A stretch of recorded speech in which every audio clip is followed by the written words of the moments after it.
what'd you say? A well is like a big hole in the ground where you can get water out of. Did you know in New Mexico, I had a well beside our house.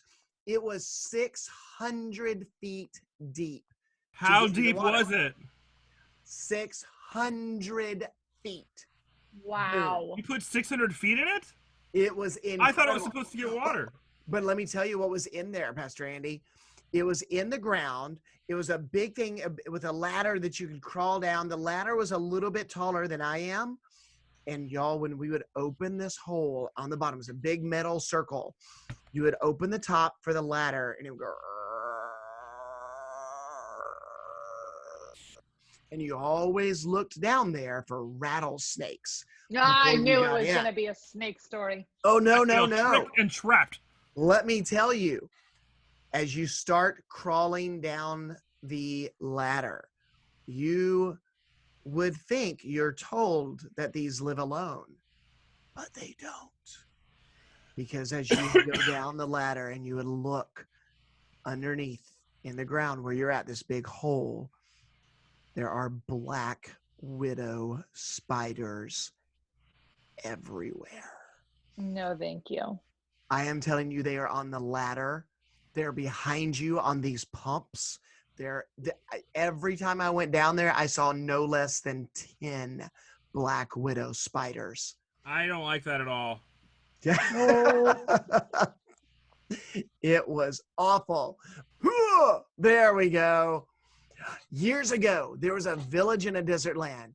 In this dry land, there was very little water.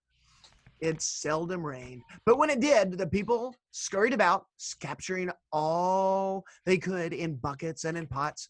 Every drop was like the purest gold because they needed water. But then, though the land was dry, the people were never thirsty. For nearby lived a kind man named Tobias, who owned a deep wellspring from which poured clear, cool water. The people called Tobias the water master, and they loved him very much. He shared his treasure with everyone in the village. All they had to do was ask, and the water master would gladly let them dip into his well.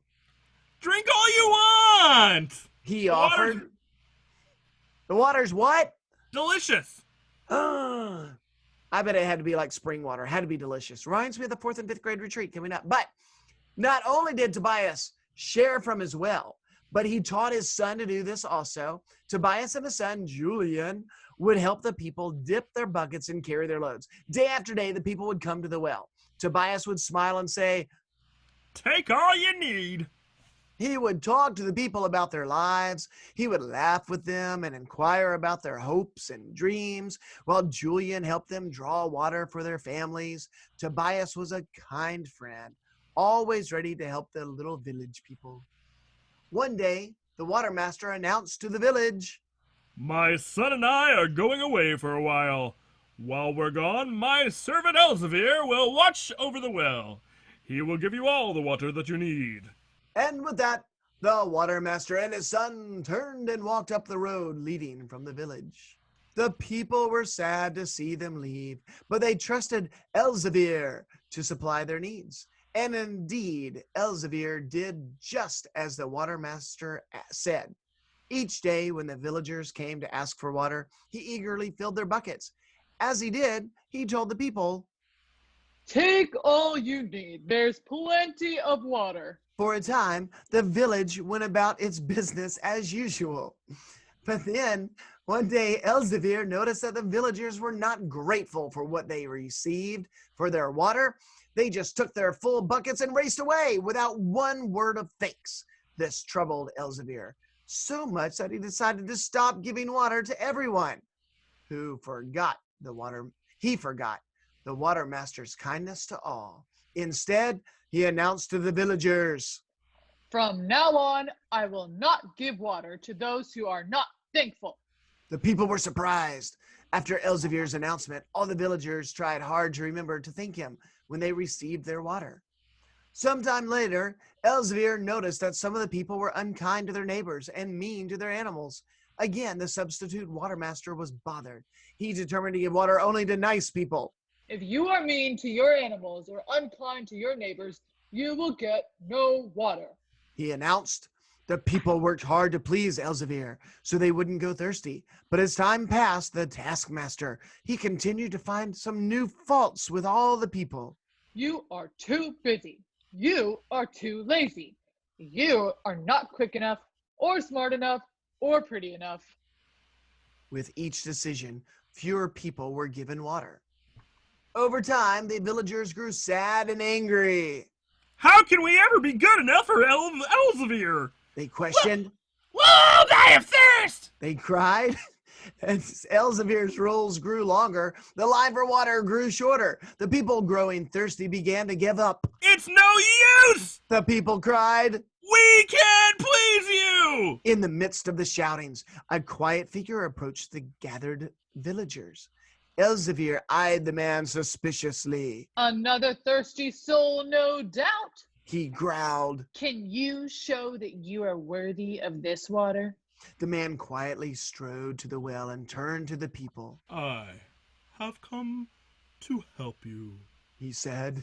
Elzevir was angry. Just who do you think that you are? The man removed his head covering. The villagers gasped. When they saw the familiar face, they began to whisper among themselves. I am Julian, the son of the Watermaster. My father sent me to share the water with all the people. At that, the people cheered.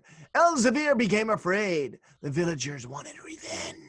No water for Elzevir! No water for Elzevir! No water for Elzevir! No water for Elzevir! The son held up his hand to the crowd to quiet them. My father's water is a gift to all, he said patiently. But Elzevir was cruel to us. I know he was, but if water were given only to good people, who could drink? No one spoke. The son placed his hand on Elzevir's shoulder. Freely you have received, freely give. The people looked at each other and were silent. They knew the son's words were wise and true, and so from that day on, Elzevir was forgiven, and the water was shared freely.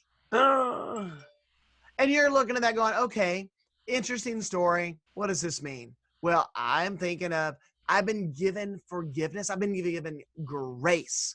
Grace is when you don't deserve something, but you still get it. Elzevir did not deserve to be forgiven. He had done something. He was a rotten guy. Just like Paul, if you were in Kids Cove on Sunday, Paul was a rotten guy, but he was forgiven. You know what? You are never going to be good enough to please God. You're never going to be good enough. Nope, not Gina, not Nadia, not Nicole, not Izzy. None of us are ever going to be good enough to please God. But that's the cool thing. He gives to us freely forgiveness. If we come to him and ask him to forgive us, he promises to do that. And we don't ever have to be good enough. He wants us to change, but I can never be good enough. And that's the cool thing about God.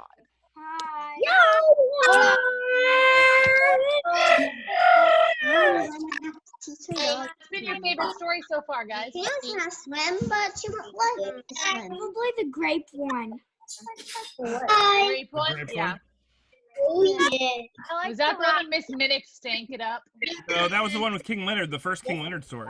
Oh, Those are King good. Leonard Did we story. do all of those already? I think so. I like the one with the skunk. The skunk, Miss Minnick? Mm-hmm. Oh, she's a thick. Party one. Mine and me, Pastor Andy, just saying. They were like